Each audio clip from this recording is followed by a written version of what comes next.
श्रीमन नारायण। तो कश्यप ऋषि का विवाह दो पत्नी थी कश्यप ऋषि के, दिति और अदिति। अदिति से देवता का प्रादुर्भाव हुआ और दिति के द्वारा दो पुत्र राक्षस हुए, हिरण्याक्ष और हिरण्यकश्यप। इनको जब इन्होंने पृथ्वी पे अत्याचार करना चालू किया तो भगवान विष्णु ने इन दोनों राक्षसों का संहार कर दिया। और देवताओं का राजा कौन है? इंद्र है। अदिति मैया का पुत्र इंद्र भगवान है, ठीक है। तो इंद्र मिल करके देवताओं से भगवान विष्णु के द्वारा लीला रचा के हिरण्याक्ष और हिरण्यकश्यप का वध करवा दिए। तो दिति मैया को बहुत कष्ट पहुंचा कि इंद्र ने मिल करके देवताओं से अपने ही भाइयों को मरवा दिया। भाई भले सौतेला भाई था तो भाई एक ही बाप के संतान थे। दिति मैया ने तपस्या किया, अपने पति देव की पूजा किया, कश्यप ऋषि का बहुत सारा सेवा करने लगी। सेवा करने के बाद कश्यप ऋषि उन पर प्रसन्न हो गए। बोले बताओ क्या चाहती हो? बोले महाराज ऐसा आशीर्वाद हमें आप प्रदान करें। वो तो भाई इतने बड़े ऋषि थे, ज्ञानी थे, उनके मुख से जो निकल जाए वह ब्रह्म अक्षर के समान हो जाता था, वह सत्य सिद्ध हो जाता था। क्योंकि ब्राह्मण पहले तप के बल से बलवान थे। तप बल विप्र सदा बरियारा, गोस्वामी तुलसीदास जी भी कहते हैं। बोले महाराज कश्यप जी से दिति मैया बोली, हे प्रभु आप मुझे ऐसा आशीर्वाद दे कि मैं भी पुत्रवती हूँ और ऐसी पुत्रवती हूँ, मेरा पुत्र ऐसा वरदानी हो कि वह इंद्र का संहार करने वाला हो, इंद्र को मारने वाला हो। अब कश्यप ऋषि फंसे बेचारे कि अब देवता लोग को मारने वाले पुत्र हो, ऐसा वरदान मैं कैसे दे सकता हूँ? देवता भाई उनको पूजित करते थे, ब्राह्मण थे, वो किसी का अहित नहीं कर सकते, ब्राह्मण किसी का अहित नहीं करते हैं। बोले महाराज ऐसा? तो उन्होंने कहा ठीक है, मैं तुम्हें एक व्रत बताता हूँ, उस व्रत को अगर तुम करोगी तो तुम्हें इंद्र को संहार करने वाला पुत्र प्राप्त हो जाएगा।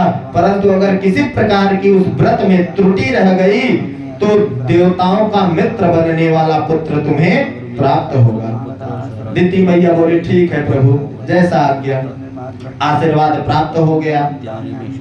बताया कश्यप जी ने कहा कि पुंसवन नामक व्रत करने से जो स्त्री को पुत्र की प्राप्ति न हो रही हो उसे पुत्र की प्राप्ति हो जाती है। दिति मैया बोली अच्छा प्रभु, पुंसवन व्रत कैसे किया जाएगा? बोले महाराज कश्यप जी कहते हैं कि सर्वप्रथम तो यह सुन लो कि पुंसवन व्रत करते समय किस किस बात का ध्यान देना चाहिए। भागवत जी में श्लोक आया है, न हिंस्यात् भूत जातानि न सपिन्नानृतं वदेत् न छिन्द्यान्न खरो माणि न स्पृशेत्यद मंगलम। कहते हैं कि प्रिय इस व्रत में किसी भी प्राणी को मन वाणी या क्रिया के द्वारा सताए नहीं, किसी को भी दुख न दे। और यही व्यास जी अपने 18वें पुराण में कहे हैं। अष्टादश पुराणेषु व्यासस्य वचनद्वयम्। 18वें पुराण में व्यास जी के सिर्फ 2 ही वचन हैं, किसी को दुख मत दो। आप दूसरों की सेवा करोगे, वृद्धों की सेवा करोगे, ब्राह्मणों की साधुओं की सेवा करोगे, जो दीन है उनकी सेवा करोगे तो आप पे कृपा नारायण की बन जाएगी। कहते हैं महाराज सर्वप्रथम तो इस व्रत को करने वाली स्त्री किसी को किसी प्रकार की पीड़ा न देवे तथा किसी को श्राप या गाली न दे, झूठ न बोले, शरीर के नख और रोए न काटे, किसी भी वस्तु का स्पर्श न करें। इन बातों का विशेष ध्यान रखें। बाल इत्यादि नहीं कटवाना है और किसी भी अशुद्ध वस्तु का स्पर्श नहीं करना है और जल में घुसकर स्नान नहीं करना है तथा धुला वस्त्र ही पहनना है तथा किसी के द्वारा पहनी हुई माला नहीं पहनना है, झूठा चीज नहीं खाना है, झूठ नहीं बोलना है तथा भद्रकाली का प्रसाद या मांस युक्त अन्न का भोजन नहीं करना है।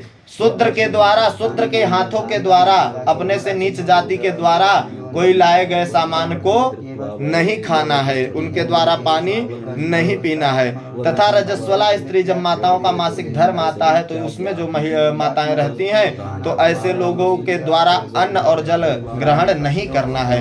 इन बातों का विशेष ध्यान देना है और झूठे मुंह बिना आचमन किए नहीं सोना है, तथा बाल भी खोल के नहीं सोना है। इन सब बातों का ध्यान देना है। बिना पैर धोए अपवित्र अवस्था में गीले पांवों में उत्तर या पश्चिम सिर करके दूसरे के साथ नग्न अवस्था में तथा सुबह शाम सोना नहीं चाहिए। इस प्रकार इन निषिद्ध कर्मों का त्याग करके सर्वदा पवित्र रहे तथा धुला हुआ वस्त्र धारण करें और सौभाग्य चिन्हों से सुसज्जित रहें। प्रातः कलेवा करने से पहले ही गाय, ब्राह्मण, लक्ष्मी जी और भगवान नारायण की पूजा करें। बोले अच्छा महाराज। उसके बाद कश्यप ऋषि कहते हैं कि इसके बाद पुष्पमाला, चंदन आदि सुगंध द्रव्य, नैवेद्य और आभूषण आदि से सुहागिन स्त्रियों की पूजा करें तथा अपने पति की पूजा करें। उसकी सेवा में संलग्न रहे और यह भावना करती रहे कि पति का तेज मेरी कोख में स्थित हो। प्रिय, इस व्रत का नाम पुंसवन है। इस व्रत को करने का यह विधान है। इस प्रकार 1 वर्ष तक जो इस व्रत को करेगा उसको पुत्र की प्राप्ति हो जाती है। कश्यप ऋषि ने कहा कि हे दिति, यदि 1 वर्ष तक तुम इसे बिना किसी त्रुटि के पालन कर सकोगी तो तुम्हारे कोख से इंद्रघाती, इंद्र को संहार करने वाला पुत्र प्राप्त होगा, अन्यथा देव मित्र तुम्हें मिल जाएगा। दिति मैया बोली ठीक है प्रभु। इधर इंद्र को पता चल गया कि हमारी मौसी जी, दिति जी तो प्लानिंग में चल रही है कि अब इनको मरवा दिया जाए। तो उधर इंद्र जी अपना स्वरूप बदल करके कुटिया पे पधार दिए कश्यप ऋषि के और दिति मैया की सेवा में लग गए। जो भी मैया को चाहिए होता था, कंद मूल लकड़ी इत्यादि, इंद्र देवता वो सब ला के देते थे और इसी खोज में रहते थे कि कभी ये गलती करें इस व्रत में। इस व्रत को बहुत विधिवत करना चाहिए। कभी गलती करें इस व्रत में तब इनका जो गर्भ है वह नष्ट हो जाएगा। इसी घात में थे, रही तो मुझे मारने वाला पैदा हो जाएगा। और दिति मैया भी इतनी संघर्षशील कि कभी उनसे कोई गलती हो ही ना। नियम पूर्वक अपने पति के चरणों की सेवा, भगवान गोविंद के चरणों की सेवा, नारायण के चरणों की सेवा, ब्राह्मणों के चरणों की सेवा, घर आए हुए अतिथियों के चरणों की सेवा करना प्रारंभ कर दिया उन्होंने। जब इस प्रकार से व्रत करने लगे और कोई भी दिक्कत नहीं हुआ तो इंद्र को बहुत दिन हो गया श्रम करते करते माँ के दरबार में। एक दिन की बात है, उन्होंने भोजन करने के पश्चात आचमन नहीं किया, हाथ नहीं धोआ, मुंह जूठा रह गया दिति मैया का।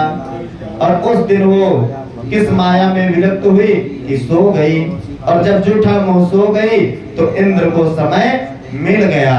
इंद्र ने दिव्य स्वरूप धारण करके उनके गर्भ में प्रवेश करके उनके पुत्र के 7 टुकड़े कर डाले। जब 7 टुकड़े कर दिए तब भी जी नहीं भरा कि यह अब भी जी सकता है, तो उन्होंने 7 टुकड़ों के और 7 टुकड़े कर दिए। हर टुकड़े में 7 टुकड़े हो गए। तो 7 टुकड़े हुए तो कितने हुए? 49 हुए।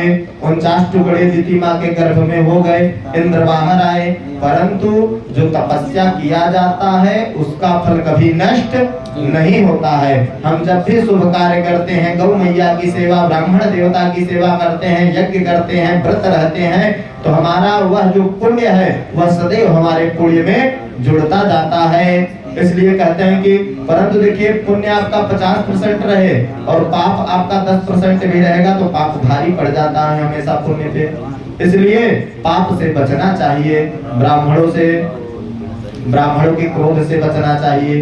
गौ मैया को आजकल जो कलयुग की प्रथा चल रही है उनको किसी भी प्रकार से कष्ट न पहुंचे, उससे दूर हमें बचना चाहिए। इस तरह से दिति मैया सो गई और इंद्र ने 49 टुकड़े कर दिए। और फिर भगवान नारायण की कृपा हुई कि यह तो तपस्विनी है। वे भगवान नारायण से प्रार्थना करने लगे कि हे प्रभु, आप तो सभी का दुख दूर करने वाले हो। हे प्रभु, आप मेरे पुत्र की रक्षा करो, मैं आपसे रक्षा चाहती हूँ अपने पुत्र की। तब भगवान नारायण प्रकट हो गए। क्यों? क्योंकि भगवान नारायण को जो याद करता है तो भगवान तुरंत दौड़ते हुए चले आते हैं। गजने आधा नाम पुकारा, जब हाथी की जो कथा आप गजेंद्र मोक्ष की सुनते हैं, सिर्फ आधा नाम नारायण पुकारा और भगवान दौड़ते हुए चले आए। इस तरह की कथा है भगवान नारायण की। उसके बाद भगवान आके रक्षा करते हैं उनके पुत्र की। और वह निरंतर तपस्या अपना पूरे मन से की थी, इसलिए जो इंद्र ने 49 टुकड़े किए थे वे 49 के 49 देवता स्वरूप में प्रकट हुए, जिनका नाम हुआ मरुदगढ़ क्षेत्रपाल। बोलिए क्षेत्रपाल भगवान की जय हो। वही क्षेत्रपाल पैदा हुए। जिस समय हनुमान जी लंका जलाते हैं उस समय फिर वर्णन कर रहे हैं तुलसीदास कि चले मरुत 49 अट्टहास करि गर्जा कपिबाढ़ लाग आकाश। जिस समय हनुमान जी लंका जलाने के लिए बढ़ रहे हैं उसी समय 49 मरुत क्षेत्रपाल हनुमान जी के साथ चल रहे हैं लंका जलाने के लिए। तो वही मरुदगढ़ है जो 49 प्रकट हुए, जो थे तो असुर, परंतु भगवान का भक्ति करने के नाते, भगवान का आशीर्वाद प्राप्त करने के नाते वे देवताओं के स्वरूप में पूजित होने लगे। आपके यज्ञशाला में देखिए क्षेत्रपाल भगवान की वेदी बनी हुई है ना, तो ये पूजित होने लगे। तो माँ दिति ने पुंसवन नामक व्रत किया 1 वर्ष तक, जिसके प्रभाव से मरुदगढ़ नामक पुत्र को प्राप्त किया। यह पुंसवन व्रत की विधि क्या है यह आपको बताना आवश्यक है। राजोवाच, राजा परीक्षित ने पूछा, जब सुखदेव जी ने यह कथा परीक्षित जी को सुनाई तो परीक्षित जी ने कहा, व्रतम पुंसवनम ब्रह्मन् भवता यदुदीरितम तस्य वेदूत वेदितुमिच्छामि येन विष्णुः प्रसीदति। राजा परीक्षित ने पूछा, भगवान आपने अभी अभी पुंसवन व्रत का वर्णन किया है और कहा है कि उससे भगवान विष्णु प्रसन्न हो जाते हैं, सो अब मैं उसकी विधि जानना चाहता हूँ। सुखदेव जी कहते हैं, अच्छा। श्री शुक उवाच, शुक्ले मार्गशिरे पक्षे योषित भर्तुरनुज्ञया आरभेत व्रतमिदं सार्व कामिकमादितः। कहते हैं सुखदेव जी कि हे परीक्षित, यह पुंसवन व्रत समस्त कामनाओं को पूर्ण करने वाला है। स्त्री को चाहिए कि वह अपने पति देव की आज्ञा लेकर मार्गशीर्ष महीना, कौन सा महीना? मार्गशीर्ष शुक्ल पक्ष प्रतिपदा से इसका आरंभ करे। इस व्रत को करने का प्रथम विधि कि मार्गशीर्ष महीने के शुक्ल पक्ष के प्रतिपदा तिथि से आप इसको प्रारंभ करें, तथा प्रारंभ करने के पूर्व मरुदगढ़ की कथा जो अभी आपको हमने बताया किस तरह से मरुदगढ़ जो मरुत है 49 इनका प्राकट्य हुआ, यह कथा पंडित जी के मुखारविंद से सुने अपने घर पे और इस व्रत को उसी दिन से प्रारंभ करें। तथा प्रतिदिन सवेरे दातुन आदि से दांत साफ करें, स्नान करें तथा 2 श्वेत वस्त्र धारण करें और आभूषण भी कुछ पहन लें। प्रातः काल कुछ भी खाने से पहले ही भगवान लक्ष्मी नारायण की पूजा करें। जब तक भगवान की ठाकुर जी की सेवा न कर लें तब तक कुछ भी न खाएं। ठीक है, इस व्रत का यह नियम है। तथा प्रभु से प्रार्थना करें कि हे प्रभु, आप पूर्ण काम हैं, अतएव आपको किसी से भी कुछ लेना देना नहीं है। आप समस्त विभूतियों के स्वामी और सकल सिद्धि स्वरूप हैं। मैं आपको बार बार नमस्कार करती हूँ प्रभु। मेरे आराध्य देव, आप कृपा, विभूति, तेज, महिमा और वीर आदि समस्त गुणों से नित्य युक्त हैं। इन्हीं भगो ऐश्वर्यों से नित्य युक्त रहने के कारण आपको हम भगवान कहते हैं, आपको सर्वशक्तिमान कहते हैं। माता लक्ष्मी जी को प्रणाम करें। माँ लक्ष्मी आपकी अर्धांगिनी है और महामाया स्वरूपिणी है। भगवान के सारे गुण आप में निवास करते हैं। महाभाग्यवती जगत माता, आप मुझ पर प्रसन्न हो, ऐसा कहकर लक्ष्मी मैया को प्रणाम करें। इस प्रकार स्तुति करके एकाग्र चित्त से इस मंत्र का उच्चारण करें। जो मैं मंत्र बोल रहा हूँ, क्या बोलना है? ओम नमो भगवते महापुरुषाय महानुभावाय महाविभूति पतये सह महाविभूतिभिर बलिमुपहराणि। इस मंत्र का जाप करें। इस मंत्र को बोलने के बाद कहें कि ओंकार स्वरूप महानुभाव समस्त महाविभूतियों के स्वामी भगवान पुरुषोत्तम को मैं उनकी महाविभूतियों को नमस्कार करती हूँ। इस प्रकार से कह के भगवान ठाकुर जी को चंदन, हल्दी, कुमकुम इत्यादि से पूजन करें, कर्पूर जलाएं तथा भगवान को धूप दिखाएं, नैवेद्य चढ़ाएं, भगवान को फल चढ़ाएं। इस प्रकार से उनका पूजन करें तथा गुड़ और घी ले लें, अन्यथा जो मिष्ठान बचा हो, जो मिठाई आप भगवान के लिए लाई हैं वही लेकर के अग्नि में हवन करें। किस मंत्र से हवन करना है? ओम नमो भगवते महापुरुषाय महाविभूतिपतये स्वाहा।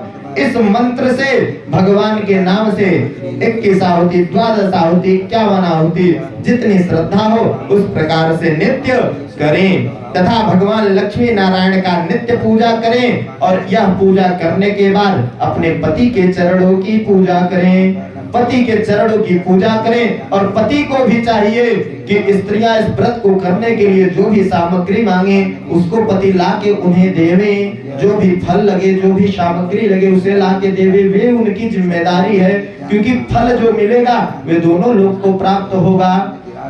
तथा अपने पति की सेवा करें माताएं, और भक्ति भाव पूर्वक जो भी ब्राह्मण घर पे आए, जो भी अतिथि घर पे आए उनकी सेवा करें, अपने माता पिता की सेवा करें पूर्ण श्रद्धा के अनुसार।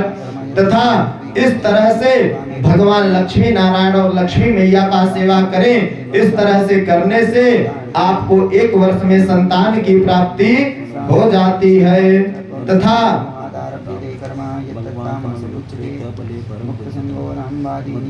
परीक्षित जी को भगवान सुखदेव कहते हैं कि हे परीक्षित, भगवान के इस पुंसवन व्रत का जो मनुष्य विधि पूर्वक अनुष्ठान करता है उसे यही उसकी मन चाही वस्तु मिल जाती है। जो भी भगवान का यह व्रत करता है उसको उसकी चाही हुई मनोवांछित फल उसका उसे प्राप्त हो जाता है। इस व्रत को करने से मन चाही वस्तु प्राप्त हो जाती है। स्त्री इस व्रत का पालन करके सौभाग्य, संपत्ति, संतान, यश और गृह प्राप्त करती हैं तथा उनका पति जो है वह चिरायु हो जाता है। इस कथा को जो सुनता है उसका भी पति चिरायु हो जाता है। वह जो स्त्रियां इस कथा को भक्ति पूर्वक सुनती हैं वह संतान प्राप्त करती हैं, उनके वंश की वृद्धि हो जाती है।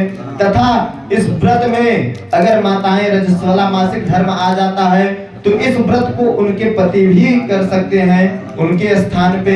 इस तरह से इस व्रत का विधि है।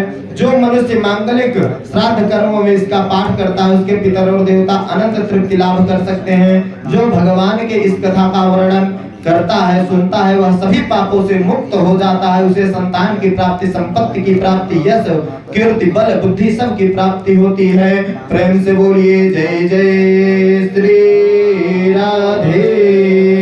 बोलिए लक्ष्मी नारायण भगवान की, लक्ष्मी मातु की, मरुद भगवान की, हनुमान जी महाराज की, अपने अपने माता पिता गुरु गोविंद की, सत्य सनातन वैदिक हिंदू धर्म की, धर्म सम्राट स्वामी कृपात्री जी महाराज की, बाबा विश्वनाथ की, विंध्याचल महारानी की, बड़ी चौकिया शीतला महारानी की। ओम नमः पार्वती पतये।